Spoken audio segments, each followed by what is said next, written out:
Okay तो देखो भाई, तुम्हारा 9.2 का जो क्वेश्चन 2 है, तो उसके अंदर क्या है कि if two equal chords of a circle intersect within the circle, तो कॉर्ड कैसी है, इक्वल है और इंटरसेक्ट कर रही है विथ इन द सर्कल। तो एक सर्कल बना देते हैं हम लोग,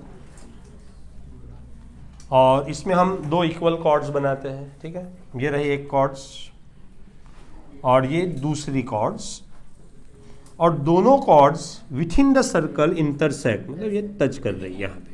ठीक है, तो ये आपका पॉइंट ऑफ इंटरसेक्शन हो गया, उसको आप नाम दे दो भाई ई, कॉर्ड को नाम दे दो ए बी सी डी।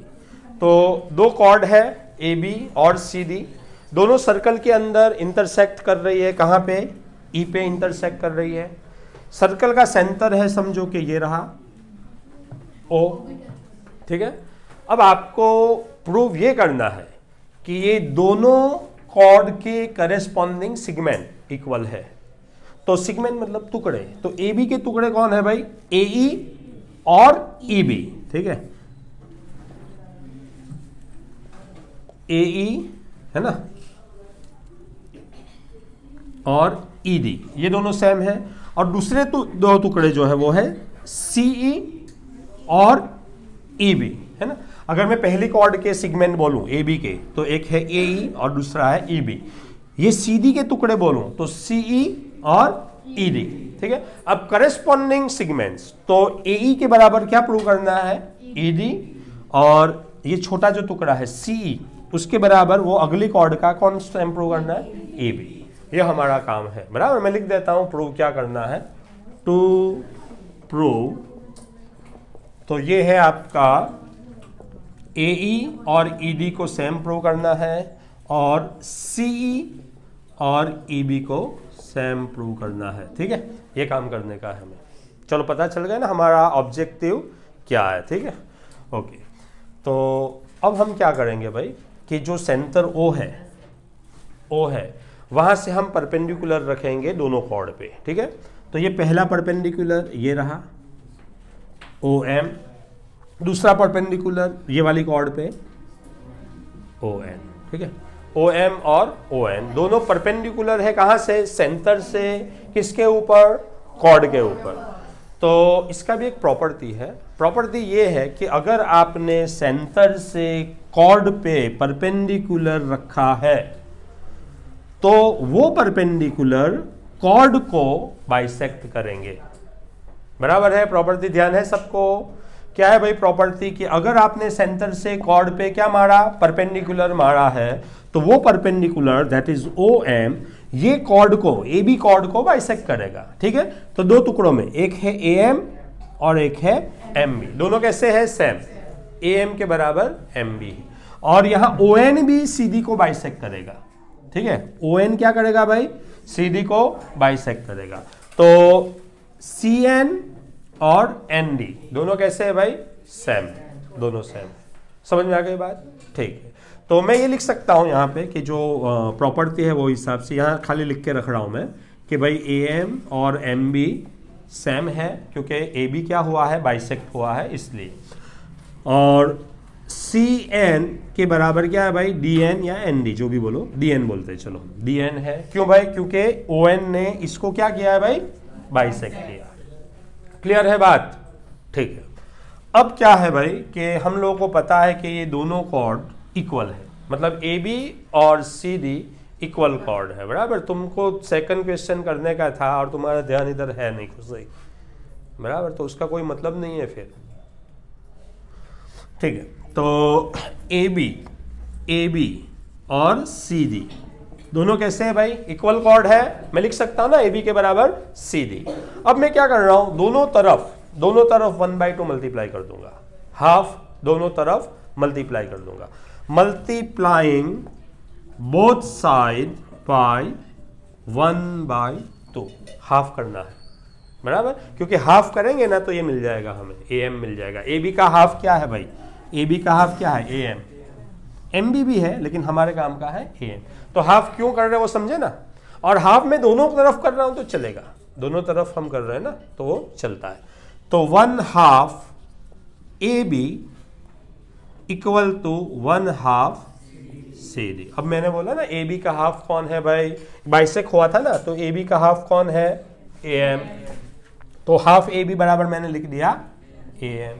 और वैसे ही CD का हाफ, CD का हाफ CN भी है, DN भी है, ठीक है। लेकिन देखो यहां इस तरफ वाला पार्ट लिया ना, यहां से दूर वाला पार्ट लिया ना, तो इधर भी इधर से दूर वाला पार्ट लेते हैं, ये वाला लेते हैं, ठीक है, DN लेते हैं।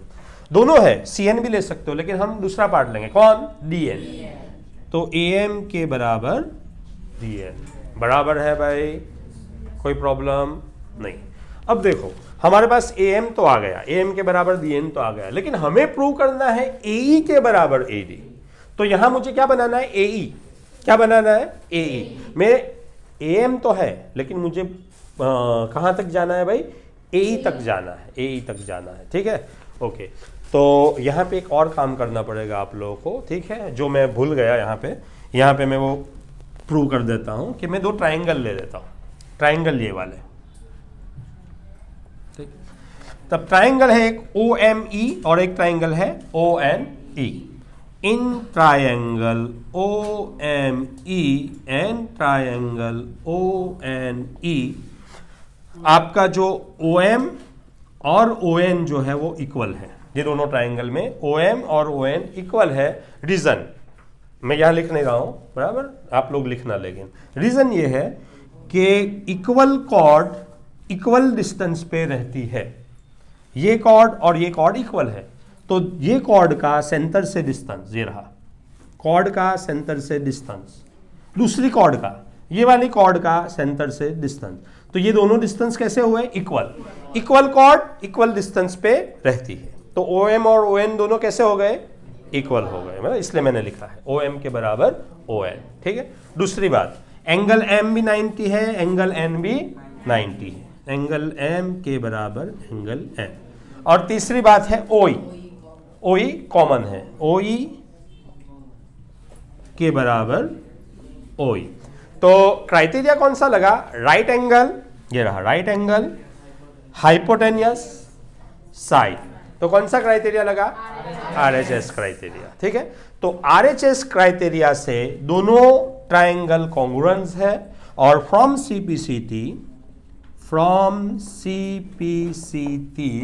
हमारा जो EM है, EM जो है वो और EN दोनों सेम है, EM के बराबर है EN।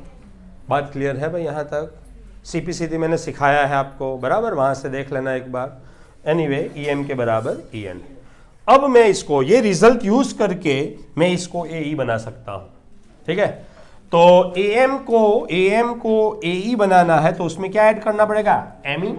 देखो AM प्लस ME करोगे तो क्या बन जाएगा, AE। लेकिन जो भी करूंगा मैं वो दोनों तरफ करूंगा, तो दोनों तरफ मुझे क्या ऐड करना है, ME ऐड करना है, ठीक है। तो AM प्लस ME बराबर DN प्लस ME होता है ME ही, है, यहां भी मैं ME ही ऐड कर रहा हूं। लेकिन आप देखो ME के बराबर ही है ना EN, ME और EN बराबर है ना, तो इधर ME ऐड किया तो इधर भी ME ऐड करना था, लेकिन ME की जगह EN है, तो आप EN भी ऐड करो तो चलेगा, ये EN भी ऐड करोगे तो चलेगा, क्योंकि ME और EN दोनों कैसे है भाई, सेम ही है, सेम ही है। समझ में आ रहा है ना मेरी बात, ठीक है। चलो AM प्लस ME देख लो, तो AM प्लस ME क्या हो गया, AE, तो ये लिख दिया मैंने AE। DN प्लस NE क्या है भाई, DE या ED, चलेगा, दोनों चलेगा, ED या DE, ठीक है, DE। देखो AE बराबर DE आ गया, ये रहा, देखो AE बराबर ED या DE, सेम बात, समझ में आ गई बात। तो ये पहली बात हमने प्रूव किया, बराबर है। अब अगली बात देखो, अगला हमें ये प्रूव करना है CE के बराबर EB, ठीक है। तो मैं वापस यहीं से चलूंगा, AB बराबर CD से ही चलूंगा, ठीक है। AB के बराबर है CD, ठीक है। और ये हमने प्रूव कर दिया कि AE के बराबर है DE, ये हमने प्रूव कर दिया, और ये अपने को गिवन है, AB के बराबर है CD। इसको 1 ले लो, फिर माइक लगाओ यहाँ पे, बराबर, और फिर इसको लिखो इक्वेशन 1, इसको लिखो इक्वेशन 2, ठीक है। अब मैं क्या करूंगा, 1 में से 2 को माइनस कर दूंगा। देखो ये पूरे ए बी में से इतना ए ई हटा दिया तो आ गया ना बी। पूरे ए बी में से क्या हटा दिया, ए बी में से ए हटा दिया तो क्या बन जाएगा, ए बी। और ये सी डी में से, राइट में से राइट वाला माइनस करो, पूरे सी डी में से डी ई हटा दिया। देखो सी डी में से डी ई तक तो हटा दिया, ये हटा दिया तो बचा क्या, सी ई बचा ना, या ई सी बचा, ठीक है। करते चलो, सब्सट्रैक्टिंग